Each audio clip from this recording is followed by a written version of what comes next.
I remember the taste of ash. That's what comes back to me now, standing in full plate beneath the obsidian sky of Nocturne, watching another generation of boys make their way toward Mount Deathfire. Not the pain, not the fear, not even the screams of those who didn't make it. Just ash, coating my tongue, grinding between my teeth, filling my lungs with every breath I took for 7 years before I earned the right to call myself Astartes. My name was Kep'tar. Is Kep'tar.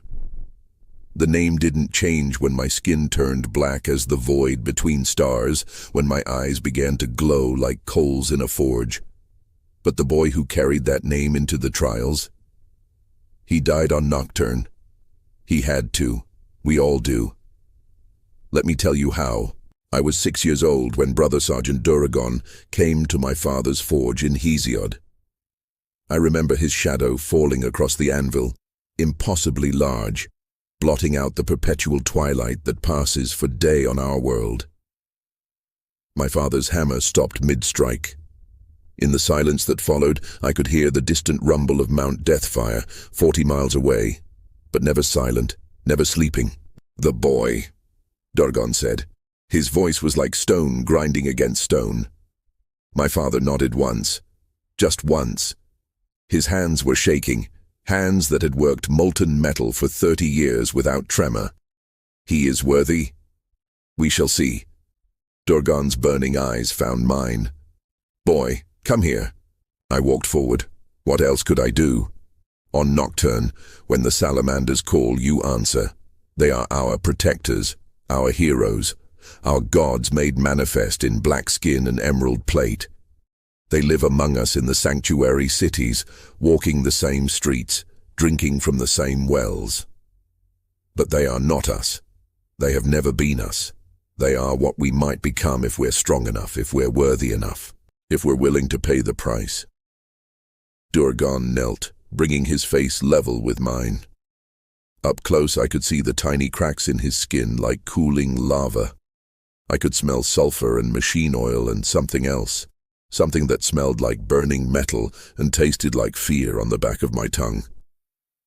"Do you know what we are?" he asked. "Salamanders, the Emperor's finest, defenders of Nocturne and the Imperium of man." Recited well. The faintest hint of something that might have been amusement touched his scarred features. "Do you know what it takes to become one of us?" I opened my mouth, closed it.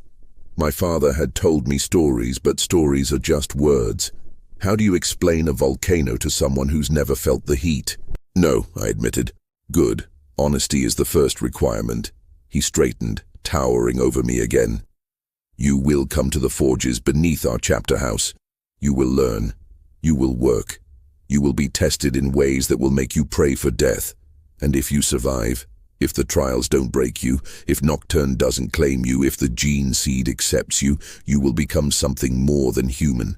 You will become a weapon, a shield, a brother." He paused, and when he spoke again, his voice was softer, though no less serious. "But you will never be that boy again. Do you understand?" I didn't. Not then. But I nodded anyway, because what 6-year-old truly understands what he's agreeing to when the gods come calling? My father embraced me once. I felt his tears on my neck, hot as forge water. Then Duragon's armored hand closed around my shoulder, and we walked out into the ash-dark streets of Hesiod, leaving my childhood behind with every step. The forges beneath the Salamanders' chapter house in Hesiod are older than the Imperium itself. Vulcan worked these anvils during the Great Crusade, or so we're told. The walls are blackened with 10,000 years of soot and smoke. The heat is constant, oppressive, pressing down on you like a physical weight. There were 12 of us that first day. 12 boys between 6 and 7 years old, selected from the finest families of Hesiod's metalworking clans. We stood in a line, our hands already calloused from our father's forges, our backs straight despite our fear. Brother Sergeant Duragon paced before us, his footsteps like thunder on the stone floor.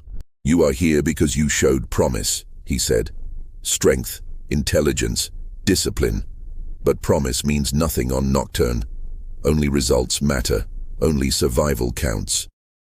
He stopped in front of a boy named Pelkor, 2 years older than me, broad-shouldered even then. "How many of you will earn the black carapace?" Pelkor hesitated. "All of us, my lord." The backhand sent him sprawling.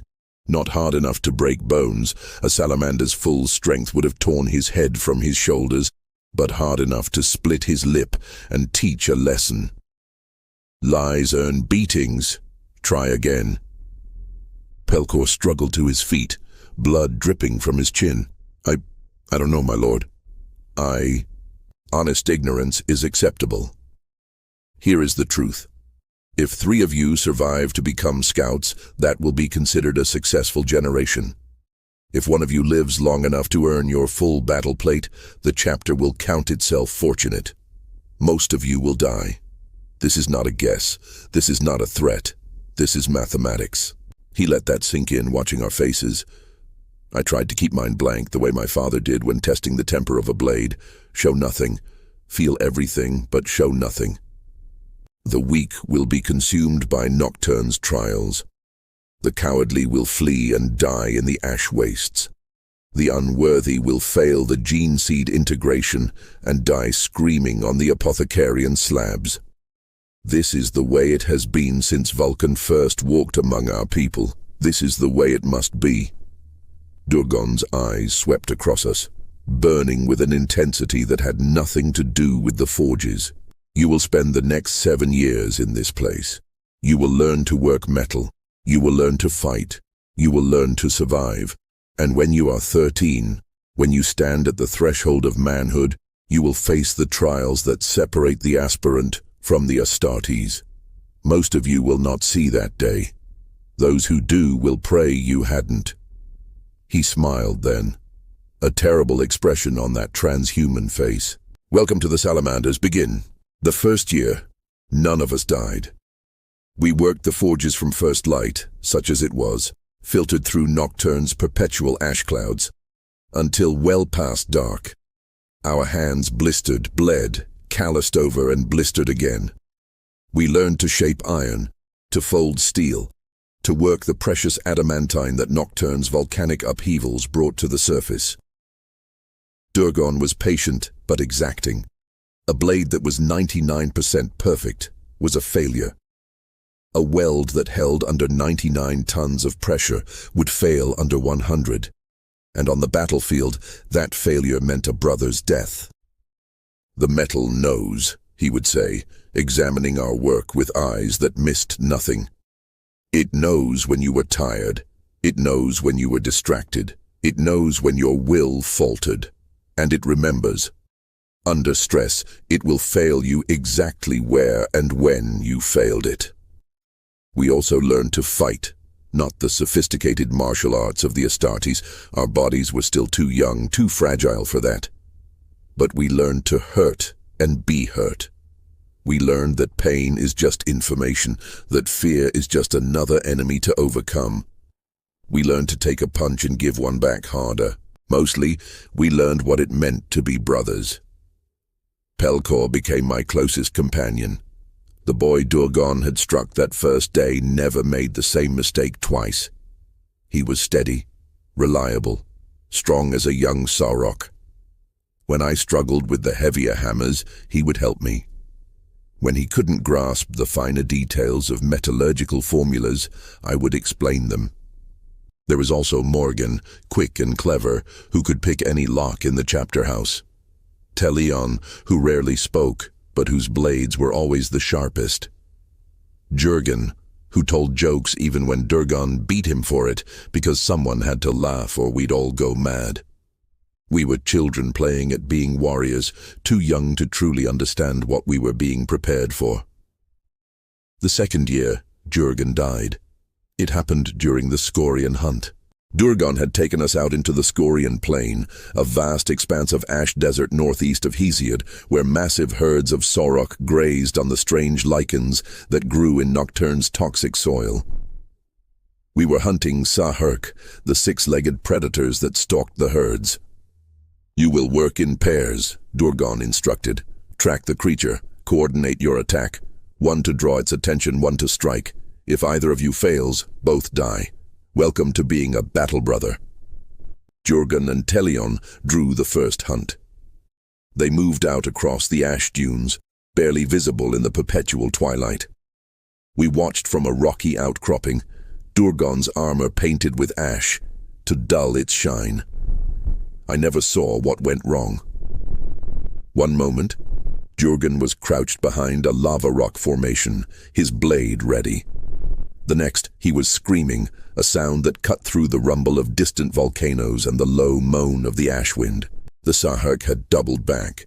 Its chitinous body, easily the size of a rhino transport, erupted from beneath the ash. Mandibles like industrial shears closed around Jurgen's torso. Telion didn't hesitate. He drove his blade into the creature's eye cluster, twisted, struck again. The Sahark released Jurgen and turned on Telion, who rolled beneath its striking limbs with grace I wouldn't have thought possible in a 7-year-old. Durgon was already moving. He crossed the distance in seconds, his combat knife, itself the size of my torso, punching through the Sahark's carapace with contemptuous ease. The creature thrashed once and died. But Jurgen was already gone. The Sahark's mandibles had cut him nearly in half. Durgon knelt beside the body. For a long moment he said nothing. Then he looked at Telion, who stood frozen, covered in alien ichor and his friend's blood. You did well, Durgon said quietly. He would have killed you both if you'd hesitated. Instead, you only lost one. This is what command means, boy. Remember that. He gathered Jurgen's body, what remained of it, and we marched back to Hesiod in silence. That night, we burned him in one of the chapter house's forges, returning his remains to the fire that had always been our people's final rest. I learned 2 things that day. Death comes quickly on Nocturne, even to those who don't deserve it, and the Salamanders would expect us to continue anyway. There were 11 of us now. The 3rd year we lost Krevnor to a forge accident. The chains supporting a crucible of molten adamantine failed, and he was too slow to move. We found pieces. The 4th year, Hessel and Marcon died in the ash wastes during a navigation trial. Their bodies were never recovered. Durgon said they probably fell into a lava tube. He said it the way you'd comment on the weather. The 5th year, Sorgin contracted ash lung from breathing volcanic gases without proper protection. He died over 3 weeks, coughing up pieces of his lungs. The apothecaries could have saved him, Durgon said, if Sorgin had been a full battle brother. But he wasn't, so they didn't. 7 of us remained. In the 6th year, everything changed. The time of trial comes every 15 Terran years. One full Nocturne orbital cycle, when our world's massive moon Prometheus draws so close you can see the details of its cratered surface even through our ash-dark sky. The gravitational stresses tear at Nocturne's crust like a predator worrying meat from bone. I was 12 years old the first time I experienced it. The warnings came weeks in advance. Seismographs registered increasing tectonic instability. The sanctuary city's void shields were tested and retested. Emergency supplies were stockpiled. The Ignean tribes, those poor bastards who lived in cave systems beneath the surface, began their migration toward the cities, begging for sanctuary. Some were admitted, most were not. Nocturne is brutal even to its own children. We watched from the chapter house walls as Prometheus grew larger in the sky, a diseased eye swelling until it dominated the horizon. The ash clouds took on a reddish tinge, lit from below by thousands of volcanoes preparing to erupt simultaneously. Stay inside, Durgon commanded. Watch, learn. This is what made us. This is what makes the Salamanders possible. Any world can produce warriors, only Nocturne produces us. The first eruption came at midnight, or what passed for midnight on a world where the sun was always hidden. Mount Deathfire's peak exploded with a roar that shook the bedrock beneath Hesiod.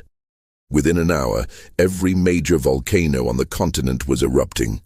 The sky turned black as sackcloth, then red as blood as lava fountains reached kilometers into the atmosphere. The earthquakes came next.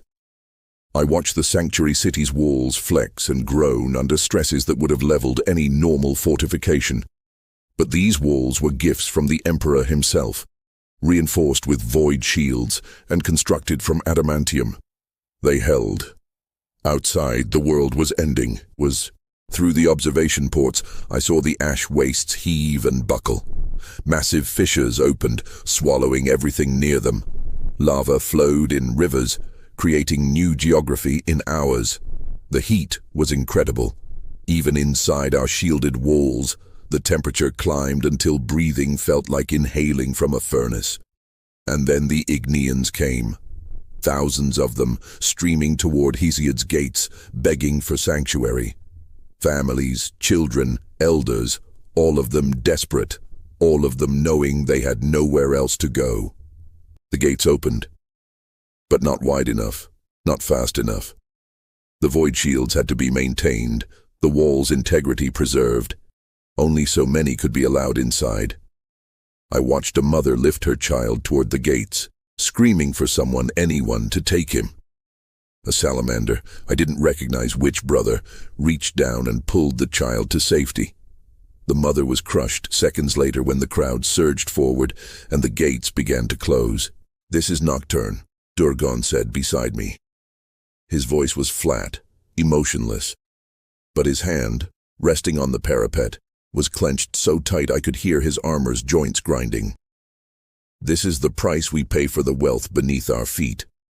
For the metals that make our weapons, for the radiation that makes our gene seed possible. This is why we exist, because someone must be strong enough to protect what remains." The time of trial lasted 6 days.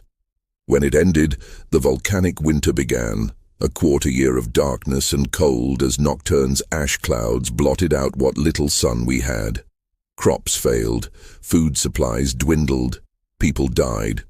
But when the sky finally cleared, we emerged to find that Prometheus's gravitational torture had exposed fresh veins of adamantine, new deposits of precious gems, rare earth elements worth more than some systems' annual tithes.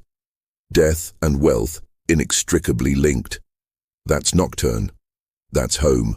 We lost Rekhan during the time of trial. Not to the eruptions or earthquakes. He died trying to help an Ignean family reach safety. A collapsing building took them all. Durgon said Rekhan had shown the Salamander spirit, that he died as a brother should. Then Durgon beat the rest of us bloody for not stopping him. "Compassion is what makes us salamanders," he said, standing over our bruised bodies. "But compassion without discipline is suicide. You cannot save everyone. Trying will only get you killed. Learn to choose your battles, or Nocturne will choose for you." There were 6 of us now. The 7th year came, and with it, our 13th birthdays. We stood on the threshold of manhood, those of us who'd survived. Pelkor, Morgan, Telion, Vurkan, Cresor, and myself. 6 out of 12. Better odds than Durgon had predicted, but we all knew the hardest trials were still to come. "Tomorrow," Durgon said on the eve of my birthday, "you begin the trials of fire and earth. You will march into the ash wastes. You will climb Mount Deathfire. You will hunt the salamanders that give our chapter its name. And if you survive, you will earn the right to the gene seed." He paused, his burning eyes finding each of us in turn. "I have taught you everything I can. I have forged you as best I'm able. But the metal only proves itself in the fire. Tomorrow you go to the fire." That night, none of us slept. We sat in the forge, working our metals, creating the weapons we'd carry into the trials. Pelkor shaped a massive warhammer, its head as big as my chest. Morgan crafted twin daggers, their edges sharp enough to split light. Telion's sword was a masterwork, balanced perfectly, its blade folded 100 times. I made a spear. It was taller than me, its head shaped like a drake's fang, its shaft wrapped in sorok leather for grip. Every fold of the metal, every angle of the edge, every measurement of weight and balance. I poured 7 years of learning into that weapon. When the sun rose, or rather, when the ash-dark sky grew marginally lighter, Durgon inspected our work. He spent the longest time examining my spear, turning it over in his massive hands, testing its balance, checking the weld where head met shaft. Finally, he nodded. "This will serve. Try not to die." Highest praise I'd ever heard from him. Then we marched out into the ash wastes to begin the trials that would kill us or transform us. There was no middle ground. The ash march began at dawn. We stood at Hesiod's eastern gate, our weapons across our backs, carrying nothing else. No food, no water, no shelter. Just the blades we'd forged and the knowledge that Mount Deathfire lay 60 miles northeast, through some of the most hostile terrain on Nocturne. "Navigate by the stars," Durgon said, "though you'll rarely see them through the ash. Track by the feel of the ground beneath your feet, by the taste of the wind, by the distant rumble of volcanoes. Nocturne will try to kill you at every step. If you're lucky, you'll die quickly." He almost smiled. "Don't be lucky, be worthy." The gates opened, and we walked into hell. The first few hours weren't terrible. We'd trained in the ash wastes before, knew how to wrap our faces against the burning dust, how to pace ourselves in the oppressive heat. We moved in a loose formation, keeping each other in sight through the perpetual twilight. But the wastes near Hesiod were relatively safe, already picked clean of major predators by decades of salamander patrols. As we ventured deeper, that changed. The Sareworm pack found us on the second day. We were crossing a field of cooling lava, old enough to form a crust, new enough that it cracked and bled heat with every step. The first sign of danger was the sound, a chittering, clicking noise like metal scraping against chitin. Telion saw them first. "Sareworm, 6, no, 9. They erupted from beneath the lava crust, their 6 reverse-jointed legs carrying them with horrible speed. Each was the size of a man, their bodies armored with overlapping plates, their mandibles large enough to shear through bone. We formed a circle, backs together, weapons out. The lead Sareworm hit Vorkan first. He got his axe up, managed to split its head, and then 3 more were on him. I heard him scream, heard him die. Couldn't look because 2 more were coming at me. My spear caught the first one mid-leap, punching through its thorax and out its back. I twisted, used its momentum to throw it into its companion. They tumbled together, screeching. Beside me, Pelkor's hammer fell like thunder. He caught a Sareworm mid-strike, crushed it into paste with a single blow. Morgan moved like liquid shadow, his daggers finding joints and eye clusters. Telion fought with cold efficiency, his perfect sword opening chitin with surgical precision. Kresor wasn't so fortunate. A Sareworm's mandibles caught his leg, severed it at the knee. He went down screaming. Morgan tried to reach him, but more Sareworms swarmed between them. We ran. I hate that we ran. I hate that we left Kresor behind, left Vorkan's body to be devoured. But Durgon's words echoed in my head. "You cannot save everyone. Choose your battles." So we chose to survive. Behind us, Kresor's screams lasted maybe 10 seconds before the pack silenced them. 4 of us reached Mount Deathfire 3 days later, half dead from exhaustion, hunger, and dehydration. We'd drunk water from volcanic springs, scalding hot and tasting of sulfur. We'd eaten nothing. Sleep had come in brief, terrified snatches, always with one person on watch. But we'd made it. Mount Deathfire rose before us like a monument to death itself, a volcanic peak over 2 miles high, its flanks carved with rivers of fresh lava, its summit wreathed in smoke and ash. Heat radiated from it in waves so intense they distorted the air. Somewhere on those slopes lived the Firedrakes, the massive salamanders that gave our chapter its name.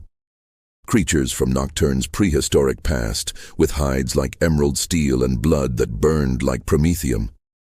The apex predators of a death world. We had to kill one, each of us. with only the weapons we'd forged. "Rest tonight," Talion said. His voice was hoarse from breathing volcanic gases. "Hunt at first light." We found shelter in a lava tube, a tunnel carved by ancient flows, big enough to stand in, defensible if anything came hunting. We took turns on watch, though I doubt any of us truly slept. I spent the night running my hands along my spear, checking for stress fractures, rewrapping the grip. 7 years of work had gone into this weapon. Tomorrow it would prove itself, or fail. Tomorrow I would kill a legend or become a footnote in the chapter's records. Either way, I'd know. When the sky began its slow brightening, from black to dark gray, which passed for morning, we moved out. The hunt took 2 days to even find sign of a firedrake. We split up, stupid perhaps, but necessary. 4 aspirants hunting a single massive predator would just result in 4 corpses when it inevitably turned on us. Better to spread out, to track individual beasts, to face our fates alone. I climbed higher than the others, picking my way up slopes of volcanic glass, through fields of fumaroles that vented superheated steam. The heat was indescribable, like standing next to a forge, but the forge was everything all around you, inescapable. I found the Firedrake's lair in a cave system halfway up the mountain. The first sign was the bones. Massive skeletons, Sarok, Sahark, things I couldn't identify, picked clean and scattered across the rocky approach. The second sign was the smell, sulfur and burning meat and something reptilian, ancient, alien. The third sign was the sound of breathing, deep, rhythmic, like bellows working. I crept forward, spear ready, every sense screaming at me to run. The cave mouth was wide enough to fit a rhino. Inside I could see a faint orange glow, not from lava but from something alive. The Firedrake was sleeping. It was massive, easily 20 feet long, its body thick as a battle tank, covered in scales that caught the light like polished emeralds. Its head alone was the size of my torso, all sharp angles and armored ridges. Even in sleep, smoke drifted from its nostrils. 7 years of training, 7 years of preparation, 7 years leading to this moment. I could wait for it to wake and face it in honest combat. Or I could strike now while it slept and actually survive this. Durgon's voice in my head. The metal only proves itself in the fire. But he'd also said, "Don't be lucky, be worthy." I stepped into the cave, deliberately scuffing my foot against stone. The Firedrake's eyes opened, molten gold, burning with alien intelligence. It rose to its feet with terrifying speed for something so massive, its muscles rippling beneath armored hide. We stared at each other for one eternal heartbeat. Then it breathed fire. I dove left as a jet of superheated flame washed over where I'd been standing. The stone behind me melted into slag. The heat seared my skin even from 15 feet away. The Firedrake lunged impossibly fast. I rolled beneath it, came up running, headed for the deeper cave where the ceiling was lower. Maybe I could use the environment, force it to. Its tail whipped around, caught me in the ribs, sent me flying into the wall hard enough to crack stone.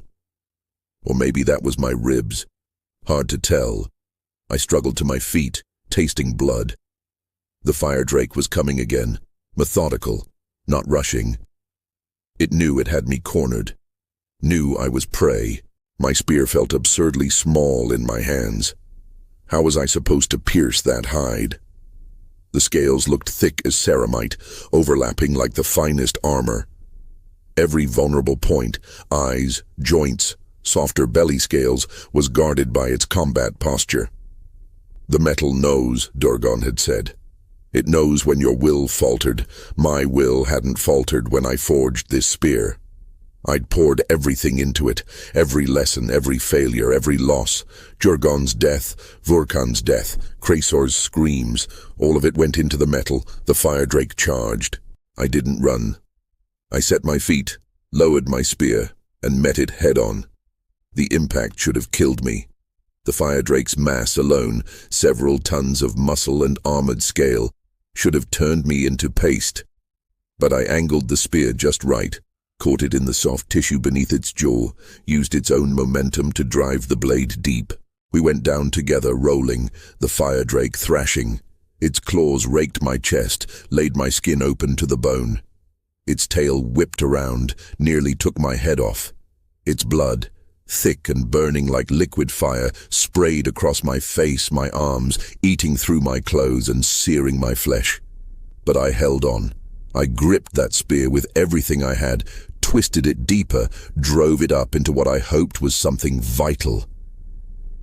The Firedrake's struggles grew weaker. Its breathing turned ragged. That terrible golden light in its eyes began to dim. When it finally died, I was lying beneath it, pinned by its weight, drowning in its burning blood. It took me an hour to drag myself free, another hour to saw through the armored scales and take my trophy, the massive skull, heavy enough that I could barely lift it. I stumbled down the mountain, more dead than alive, leaving a trail of blood and ash behind me. Pelkor found me halfway to the base camp. He was carrying his own trophy, a drake's talon as long as his arm. He was also missing 2 fingers and most of his hair, burned away by drake fire. We looked at each other, 2 children who'd just killed legends, and started laughing. Laughing until we cried, until our ribs hurt, until the absurdity of being alive overwhelmed us. Talion came next, dragging a drake's hide. He'd taken it from an older specimen, he said, easier to kill. He said it like he was ashamed. We waited 3 days. Morgan never came. The gene seed integration began immediately upon our return to Hesiod. 3 of us had survived the trials, 3 out of 12. Durgon had predicted 3. The chapter considered it a success. I considered it a massacre. They took us to the Apothecarian, a sterile hell of metal slabs and surgical instruments and floating skulls containing cogitators older than some star systems. Apothecary Malkir waited for us, his black skin and red eyes making him look like a demon in the harsh white lighting. "Strip," he commanded. "Lie on the slabs. What comes next will hurt. Accept it." The first implant was the secondary heart. They cut into my chest without anesthesia. Astartes' healing begins with learning to master pain. I felt every incision, felt them spread my ribs, felt them graft the new organ into place beside my original heart. When they activated it, flooded it with chemical stimulants to force it to begin beating, my entire body convulsed. 2 hearts, not synchronized, fighting each other for control of my circulatory system. I screamed. I'm not ashamed to admit it. I screamed until my throat bled. That was the first day. Over the following months, they implanted 19 organs total. The Ars Modula, which would thicken my bones until they could withstand impacts that would shatter normal humans. The Biscopea, flooding my body with growth hormones, forcing my muscles to develop beyond human norms. The Hemastamen, transforming my blood into something more efficient, more resilient. The Laraman's organ, making me nearly impossible to bleed out. The catalepsian node, allowing me to sleep with half my brain at a time. The Preomnor, the second stomach that could digest almost anything. The Omophagia, letting me absorb genetic memory from consumed flesh. The multilung for breathing in toxic atmospheres. Each implant brought new agony. Each one pushed my body closer to the breaking point and beyond. The melanchromic organ came last, the mutation that makes salamanders unique. When it activated, responding to Nocturne's unique radiation signature, I watched my skin darken. Not to brown, not to any natural human tone, but to absolute black. My eyes began to burn with inner light. I looked in the polished metal mirror and didn't recognize myself. The boy named Kep'tar was gone. In his place stood something else, something more, something that would never be fully human again. Beside me, Pelkor was undergoing the same transformation. And Talion, both of them changing, both of them dying and being reborn. We were becoming brothers in truth, Brothers in blood, brothers in gene seed, brothers in the eyes of the Imperium and the chapter and the God Emperor himself. "Welcome to the Salamanders," Apothecary Malkir said, watching our transformations with clinical satisfaction. "You are neophytes now, scouts. In another decade, if you survive, you'll earn your full battle plate. In a century, you might become veterans. In 1,000 years, if you're blessed, you might even be worth something." He smiled, a terrible expression. "Now, the real training begins." My first combat deployment came 6 months later. We were sent to Iridian Plain, the brutal expanse of ash desert surrounding the sanctuary city of Themis. A cult had taken root among the Ignean tribes, worshipping some twisted aspect of chaos. They'd murdered 3 village elders and were planning something worse. Our squad, 15 scouts led by Brother Sergeant Carvin, was tasked with elimination. I remember the approach. Moving through the ash-dark night, my new eyes seeing heat signatures and movement invisible to normal humans. My enhanced muscles carrying me across terrain that would have killed me a year ago. My secondary heart pumping extra oxygen when I needed to sprint. I was a weapon now. A living weapon, forged in fire, born in pain. The cultists never stood a chance. We hit them at midnight, if such a concept had meaning on Nocturne. 15 scouts against maybe 40 cultists, but the cultists were mortal, slow, weak, fragile. I killed 3 before they even realized we were there. My spear, the weapon I'd forged 7 years ago, that had killed a firedrake, that had proven itself worthy, punched through corrupted flesh like it was paper. It was easy, too easy. These were human beings, and I was killing them with the same detachment I'd used to butcher Sarok for meat. Is this what we were? Is this what I'd become? Then I saw the children. The cult had been using them. Sacrifices, Carvin said later, offerings to their dark gods. We found them in the central tent, 15 children, bound and marked with symbols that hurt to look at. "Eliminate them," Carvin ordered. "They're tainted, can't risk corruption spreading." I hesitated. These were children, victims. They hadn't chosen this, but orders were orders. And in the grim darkness of the far future there is no room for mercy. Talion raised his bolt pistol. "Wait." The voice was Pelkor's. He stepped forward, his massive frame blocking the children. "They're innocent." "They're tainted," Carvin repeated. "Then we purify them. We are salamanders. We protect the innocent.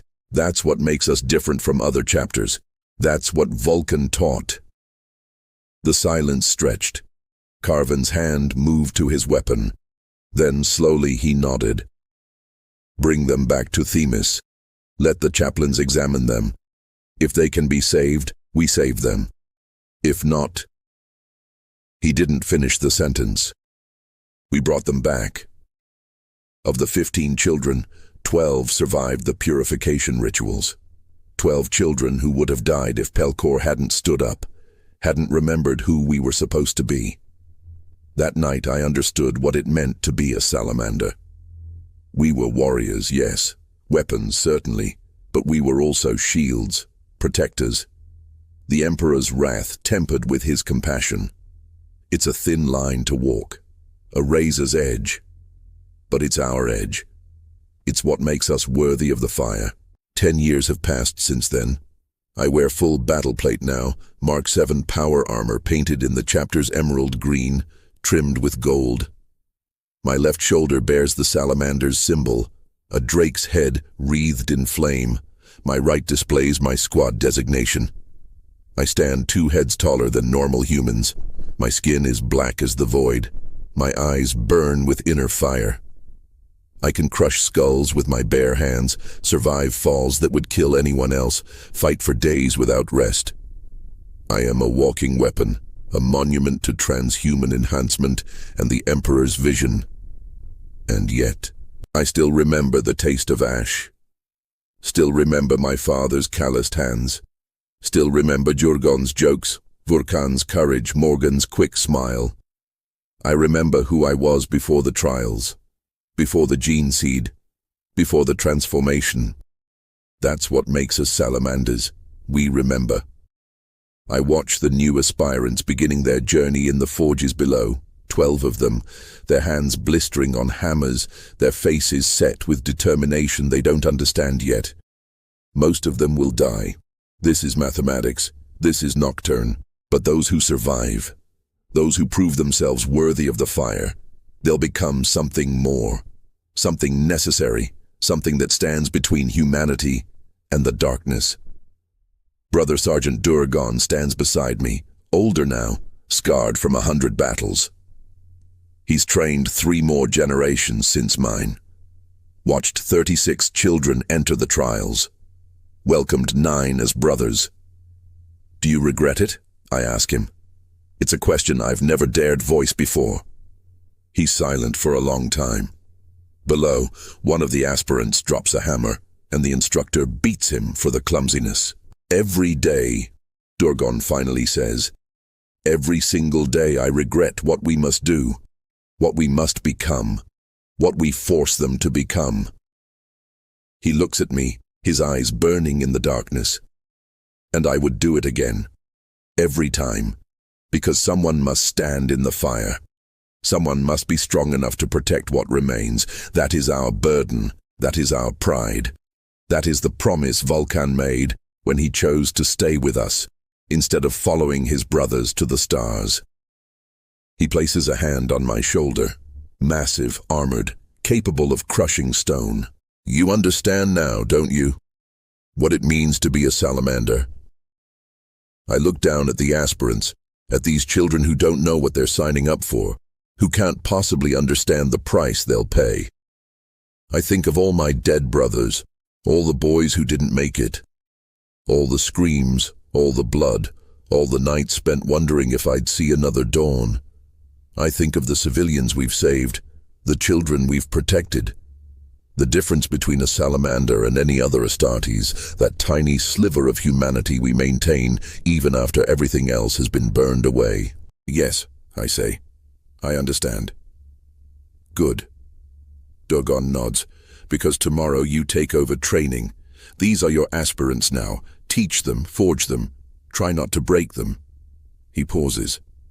And when they die, because they will die, remember that their deaths meant something. That they chose this. That in a galaxy of horrors, they chose to become the fire that holds back the darkness. I stand alone now, watching the forges burn. Tomorrow I will begin teaching a new generation.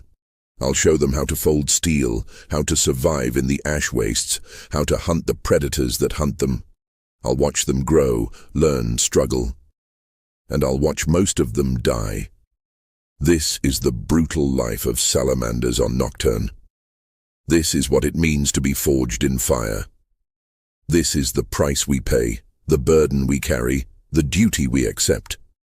And I would choose it again. Every time. Even knowing what I know now, especially knowing what I know now. Because in the grim darkness of the far future, there is only war. But there are also shields, protectors, brothers who remember what it means to be human even after humanity has been burned away. We are the Salamanders, born in fire, proven in battle, returned to flame. This is our way. This is our truth. And the forges never stop burning.